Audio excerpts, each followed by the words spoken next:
Добрий день.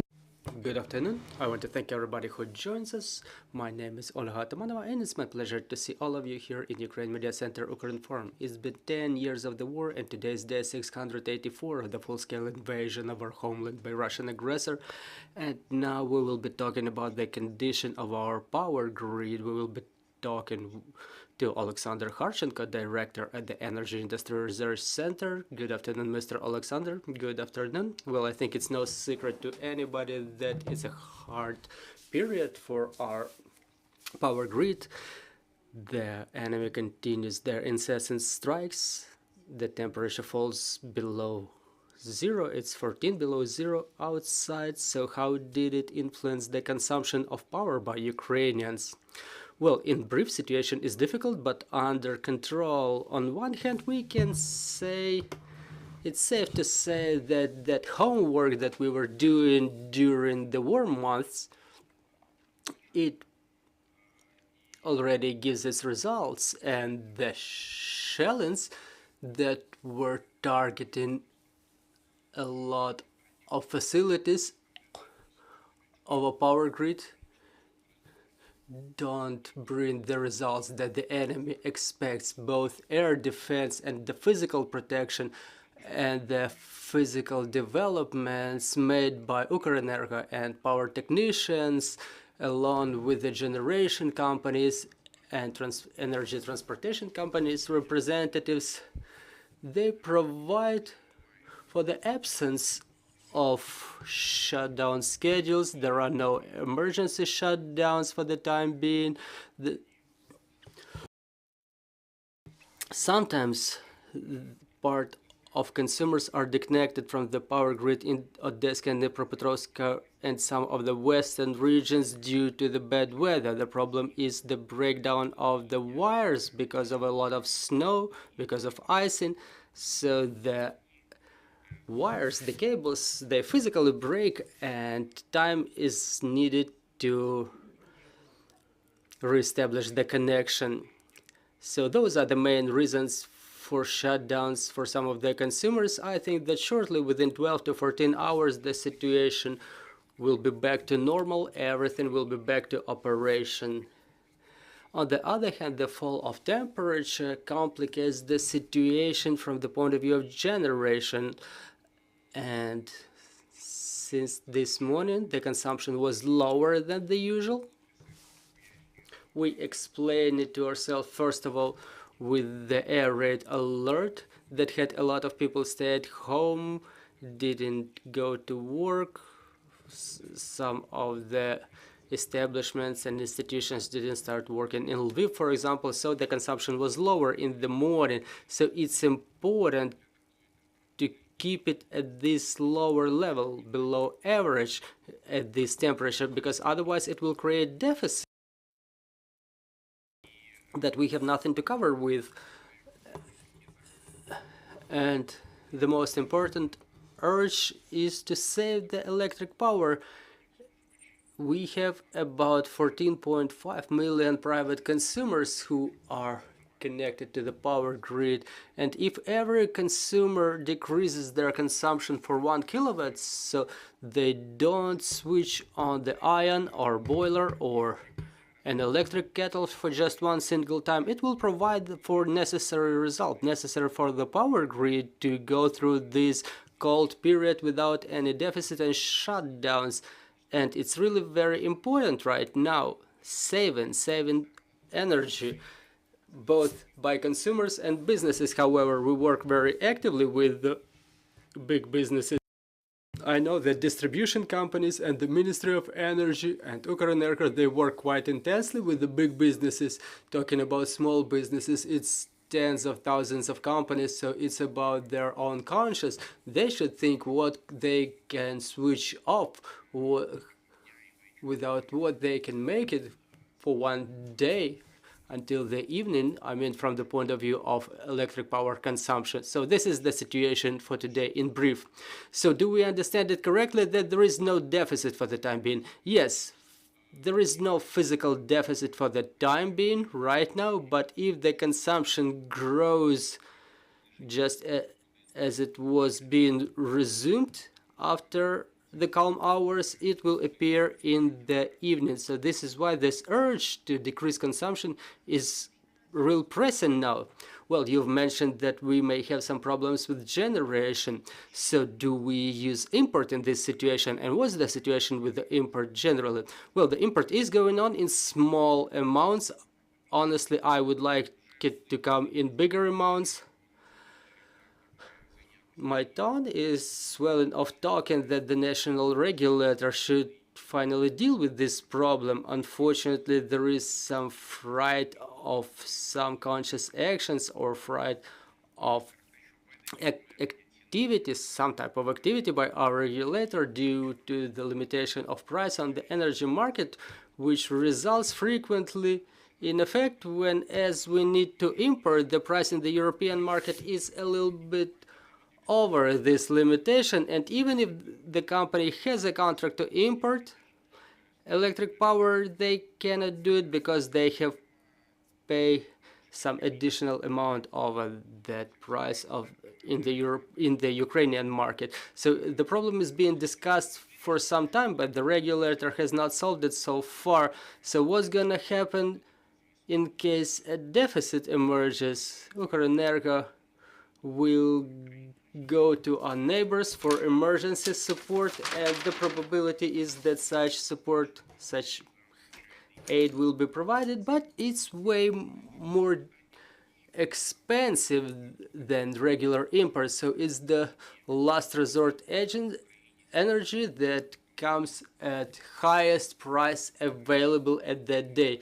So I would like the import issue to be solved on a systemic level so that the larger companies could import the electric power safely. And we have a lot of bigger manufacturing facilities that are interested in normal contracting of electric power without any limitations. We were talking that one of the biggest challenges is the challenge, the strikes by the Russians. So analyzing the last 2 months, is it safe to say that our power grid remains a priority for them? Well, now the focus is a little bit different. Last year the strikes were targeting the power grid specifically, and now they target both facilities of power grid and industrial facilities at the same time. And the fact that we don't have news about any destroyed electric power facilities, we only have to thank the coordination of energy technicians and the air defense forces. It's quite intense. The quality of communication is very important there, because our air defense clearly understand where the facilities are and why is it important to cover them, and they do cover them quite efficiently. And another parameter is the physical protection that that plays a significant role, and we have a number of practical examples when thanks to the physical protection, including in Kyiv, everything was fine with the power grid facilities. However, the projectile was downed at the very last moment, or it was incoming but somewhere close to the facility, and the physical protection worked quite well in that situation. And another third parameter is understanding by energy technicians in all levels how they should act during air raid alerts, how to disconnect some equipment, switch it off, reconfigure some technological layouts, and it works too. So again, that homework that was done by all of the energy technicians, it gives its results. Even given the freezing temperatures, everything continues working. God help us to maintain it in this way. We do everything possible to make sure that there are no significant influence on the power grid. Well, I would also like to ask you about our nuclear power plants. What is their condition? Did we manage to fulfill all the repair and maintenance works on time? Yeah, we have to give Energoatom their due. They finished all the repair and maintenance works before time. They are working on maximum load. and God help them to continue working like that. Well, the results demonstrate that the representatives of Energoatom are highly qualified. Thank you very much. Dear colleagues, do we have any questions on the floor? Vladislav Obuch, Ukrinform. So what does impede the development of accumulation system that would help to balance our power grid? Is it only about money or something else? And talking about your words about import, do we have only regulatory obstacles or technical obstacles too? Because in the beginning of the war, there was a lot of talks that we should build more transportation facilities. So is it already done? So let me start with the second part. Currently, the regulatory obstacles are not so intense, and the capabilities that we have technically we have capabilities to import about 1.7 gigawatts, so we don't even use them at least at 30%. Definitely we have to continue building the distributing facilities to expand our cooperation with the European power grid, but now due to regulatory obstacles, even the existing technical potential is not used. We could do a lot more. And talking about the power accumulation systems, there is a number of components. And one of the elements is the supply of the system. It takes a lot of time. They're in deficit in the global market, and the suppliers are ready to supply this type of equipment with a term of 1.5 or 2 years. So apart from investment component, which is obviously important, and it's very difficult to bring investors during the war times who would invest in power accumulation systems.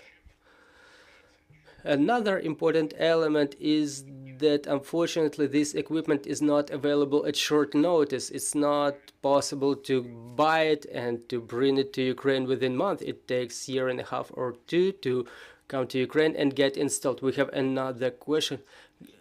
Express channel, Yuria Azovchenko. You've mentioned that there are air defense teams and physical protection protecting our energy infrastructure facilities. So what's physical protection? The physical protection are things that are built in many distribution and generation stations. Those are like concrete walls made of concrete, sand, other materials. So those structures are built or are being built. They continue being built to provide protection against drones. Those are the big metal structures who protect the infrastructure facilities. Just physically, there's a number of types of physical protection, and they have only one purpose: to make sure that a missile or a drone that doesn't hit the target directly, so that they inflict minimum damage, so that the shrapnel or the shock wave does not inflict any harm. Well, they are not capable of protecting against direct strike of a Kinzhal missile, but thanks God we don't have any such strikes documented. Their high precision weapons flies wherever it wants and not where it's targeted. So the physical protection works. Well, and finally, I would like to ask you about something that is of concern to all of us. Given such stable parameters, can we make it without scheduled power shutdowns? We have good chances to go through this period without shutdowns, but we cannot predict it 100%. You see, now there are emergency power shutdowns due to weather conditions because the water freezes on the cables physically, on the equipment, and it just physically breaks them. The cables cannot carry the load of that ice. So yes, the emergency shutdowns will continue, I can guarantee it. But talking about scheduled shutdowns, we have good chances to go through this period without them. But it again depends on every single flat, every single apartment, every household. To what extent are we capable of decreasing our level of consumption in our workplaces, at home? A lot depends on it, really. So once again, let's remind everybody, we have to decrease the consumption during morning and evening times. Well, you know, during the cold weather, it's like effective for the whole day. In the night, the frost grows, but the consumption falls drastically. However, unfortunately, now when the temperature is -10, -15, it's important for us for the whole day to continue thinking about how we can decrease our personal consumption. What can we keep? Which devices can we keep off? And again, 1 kilowatt scaled at 14 million households. It's a serious parameter. It's a serious figure. One energy technician told me, like, tell them to pour like 1 cup into their electric kettle, not the whole kettle. It decreases the consumption for half a kilowatt per hour, and it's true. And we cannot even imagine how it helps. It's a minor thing that make up the bigger picture. Well, thank you very much for finding time to join our broadcast. Joining us was Oleksandr Kharchenko, director at the Energy Industry Research Center. And at 13:30, we will be talking to Natalia Gumenyuk, and we will talk about the situation in the south of our country. So stay tuned. Let's continue working for our victory, and glory to Ukraine. Glory to the heroes.